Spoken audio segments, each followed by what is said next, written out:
Hi hello दोस्तों, मैं ममता सचदेवा हूँ आप सबके साथ एक बार फिर से।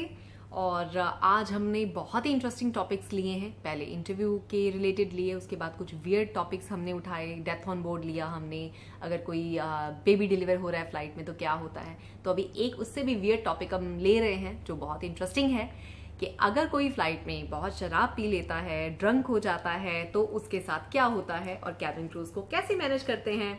सो welcome to the cabin crew club. ये हमारी ज़िंदगी की नॉर्मल बातें हैं। ये हमें अब कोई बड़ी बात नहीं लगती। कोई ड्रंक हो रहा है, कोई किसी पे चिल्ला रहा है, कोई गुस्सा हो रहा है, ये अब हमारे लिए बहुत नॉर्मल है क्योंकि इन सब चीज़ों को हम रूटीन में हैंडल करते हैं। And believe me, the more we handle, the more we become confident, the more we become stronger.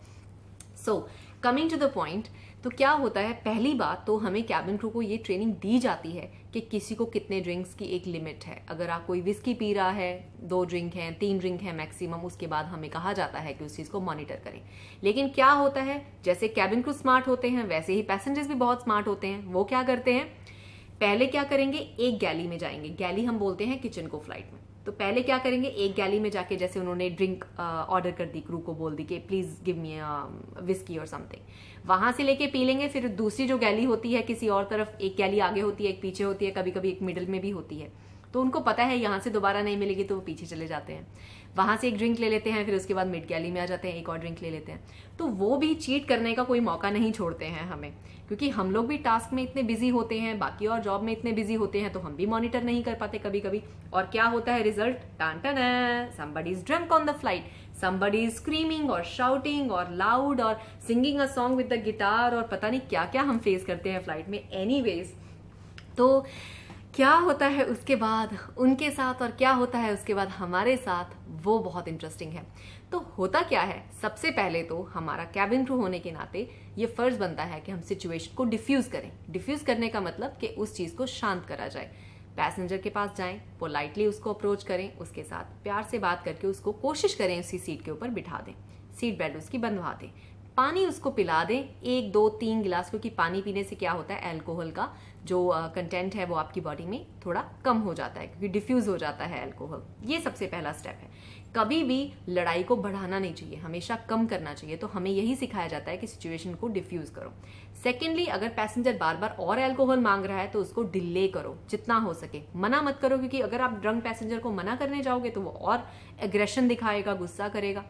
तो आप अपनी तरफ से क्या कर सकते हो, आप ड्रिंक लिए यस करो, लेकिन बना के मत दो, थोड़ा डिले कर दो। और अगर पैसेंजर बार बार मांगे तो क्या करो, दबा के पानी गिलास में भर के उसके ऊपर बिल्कुल थोड़ा सा अल्कोहल जो ऑन टॉप होगा, उसको उसी की स्मेल आएगी। और जब कोई ड्रंक होता है, believe me, they can not make a difference if it's water और इट्स विस्की। बस थोड़ा सा ऊपर आप उसमें टेस्ट डाल दे ताकि उनको लगे कि ये विस्की है, बेसिकली ये विस्की नहीं है। तो ये कुछ एक टिप्स है कैबिन क्रू के, जिस तरीके से वो हैंडल कर सकते हैं। लेकिन अगर सिचुएशन इससे भी आउट ऑफ कंट्रोल जाती है तो इसके जो रूल्स एंड रेगुलेशंस है कंपनी के, आपके कंपनी के प्रोटोकॉल के अकॉर्डिंग होते हैं। कभी कभी हमें पैसेंजर को हथकड़ी भी लगानी पड़ती है, हमारे पास प्लास्टिक की हथकड़ियाँ भी होती हैं, उसके भी प्रोसीजर्स होते हैं। उसकी डिटेल में जाने की आपको बिल्कुल ज़रूरत नहीं है, क्योंकि आपको कंपनी उस चीज़ के बारे में ट्रेनिंग देगी। लेकिन ऑन दी अदर हैंड, उस पैसेंजर के साथ क्या होगा, उसकी रिपोर्ट बनेगी। आपके जो सीनियर स्टाफ है वो उसकी रिपोर्ट बनाएंगे, उसका पैसेंजर का सीट नंबर, उसका नाम कंपनी को पहुंच जाएगा, उसका नाम ब्लैक लिस्ट भी हो सकता है। आगे से उसको उस कंपनी में, उस एयरलाइन में दोबारा से कभी टिकट बुक करने का चांस नहीं मिलेगा उसके नाम से। सेकेंडली, अगर वो फ्लाइट के ऊपर क्रू के साथ कोई बदतमीजी कर देते हैं, उसकी रिपोर्ट अलग से बनेगी। और जब वो उतरेंगे फ्लाइट से तो उनको पुलिस पकड़ के लेके जाएगी और उन पे एयरलाइन की तरफ से केस चलेगा। थर्डली, अगर उससे भी कोई बड़ा क्राइम वो करते हैं, किसी को मारते हैं, कुछ करते हैं, तो जो सजा है वो उससे भी बढ़ सकती है। तो बिलीव मी, कोई भी जो फ्लाइट पे बदतमीजी करता है, कुछ भी गड़बड़ करता है, उसका भुगतान उसको देना पड़ता है। तो प्लीज, लड़कियां कैबिन क्रू, लड़के कैबिन क्रू, सब ये चीज ध्यान में रखें। अगर कोई ऐसी सिचुएशन आपके सामने आती है तो डोंट वरी, आपकी कंपनी आपके साथ है, they will protect you. As long as आपने उन पे हाथ नहीं उठाया, एज लॉन्ग एज आपने कोई बदतमीजी नहीं की, आपने कुछ ऐसा नहीं किया जिसके लिए आपके ऊपर एक्शन आ सकता है। So thank you so much once again. I hope ये टॉपिक आपने बहुत इंजॉय किया होगा। ये मेरा फेवरेट टॉपिक था, क्योंकि इस चीज को तो मैं इतनी बार हैंडल कर चुकी हूँ, आई कांट टेल यू। एक बार तो मैंने किसी को धमकी भी दे दी थी फ्लाइट पे कि सर अगर आप नहीं बैठेंगे तो बस लगने ही वाली हैं।